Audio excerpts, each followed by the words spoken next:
আজকের এই ভিডিওটা থেকে অনেক কিছু জানতে পারবে সৌদিরা কেন এত বেশি বিয়ে করে আর এত পরিমাণে কেন পোলাপান নিয়ে থাকে আর প্রতিটা পোলাপানের পিছনে সরকার থেকে কত টাকা করে টাকা দিয়ে থাকে। এই কথাগুলো অবশ্যই জানা দরকার, কারণ আমরা যেহেতু বাঙালি, আমরা মনে করো যে দিনের পর দিন অনেকেই আছে যে অনেক বাঙালিরাই এই সৌদি আরবে মনে করো যে প্রবাসে কাজকর্ম করতেছে, কথা ঠিকই 20-30 বছর হয়ে গেছে, তারপরেও কিন্তু এই সম্বন্ধে কিন্তু তাদের কোনো ধারণাই নাই। কারণ যারা মনে করো যে বাসা বাড়িতে কাজ করে তারা যতটুকু মনে করো যে সৌদিদের বাসার সম্বন্ধে, পোলাপানের সম্বন্ধে, ম্যাডামের সম্বন্ধে, কফিলের সম্বন্ধে জানে, আসলে আমার মনে হয় না যে তুমি যদি 20-30 বছরও যদি বাইরে কাজ করো তারপরেও বাসার ভিতরের খবরগুলো তোমরা কখনো বলতে পারবে। আর যারা যারা এই যে অনেকে বলতেছো যে আমার কফিলের 7টা বিয়ে করছে, ঠিক আছে, যে সৌদি আরবে কোনো আইনে ইয়ার মধ্যে নাইকা, হাদিসে নাইকা যে মনে করো যে 7টা বিয়ে করা, হয়তো 4টা করতে পারবে। এখন আমার কফিলে 7টা করছে, এই সৌদি আরবের মানুষের একটাই অভ্যাস কি, যদি মনে করো যে আল্লাহ আল্লাহ করে মনে করো পকেটে যদি কিছু টাকা হয়ে যেতে পারে, তাহলেই মনে করো যে তাদের বিয়ে কনফার্ম। কামতে বয়স 100 বছর হোক, কামতে 50 বছর হোক, সেটা বড় কথা না। নাতি নাতকর এবং কি বড় বউ লয়ে গিয়ে মনে করো যে বিয়ে শাদী করে আনে। আমগর বাংলাদেশে যেরকম মনে করো একা একাই যারা বিয়ে শাদী করে, এরকমটা না কিন্তু।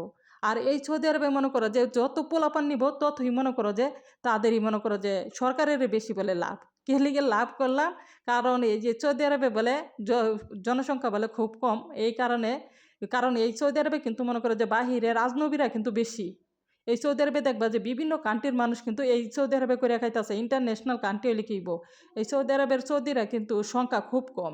আর একটা জিনিস কি, আর সৌদি আরবে মনে করো যে প্রতিটা পোলাপানের পিছনে ওই সরকার থেকে মনে করো যে মাথা পিছে এরকমভাবে মনে করো যে খরচ দিয়ে থাকে, যে খরচটা হয়তো দেখা গেছে যে আমগর বাংলাদেশে যেরকম মনে করো বিধবা ভাতা দেয়, কিংবা সরকার থেকে বিভিন্ন ধরনের একটা বড় লম্বা একটা দেয় না, কি দেয়, টাকা পয়সা কিংবা খাবারের জাগর মনে করো দিন একদম চলে না, এরকমভাবেই।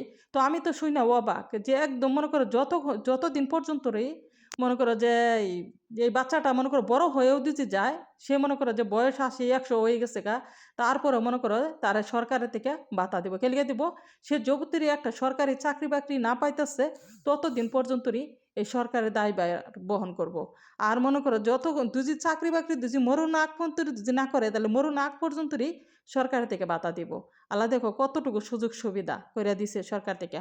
আর এই সৌদি আরবে মনে করো যে এখন কি বলবো আর এখন এদের কথা কইলে তো কোনো লাভ নাই, কারণ সৌদি আরবে প্রতিটা ফ্যামিলিতে দেখে গেছে যে আসলে অনেকে জানতে চায় যে সৌদি আরবে এত বেশি কেন কাজের মেয়ে রাখে। আসলে সৌদি আরবে কাজের মেয়ে রাখার একটাই কারণ, কারণ এই যে দেখবা যে পোলাপানগুলা যে হইতাছে, কারণ এক একটা ফ্যামিলিতে 6টা-7টা করে পোলাপান।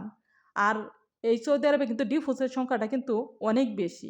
এই অনেক বেশির কারণে কিন্তু দেখা গেছে যে মহিলাও যায়রা অন্য অন্য বিয়ের সাথে বই করতে 4-5টা পোলাপান তৈয়া, এবং কি কফিলেও যায়রা দ্বিতীয়ত আরো 2-4-5টা করে বিয়া করে আলতেছে। তে মনে করো যে একজনের পোলাপান তো আরেকজনে কখনোই দেখবো না, তে একজনের পোলাপান আরেকজনে দেখে না, এই কারণে কাজের লোক রাখা দেয়, কাজের লোকে দেখে।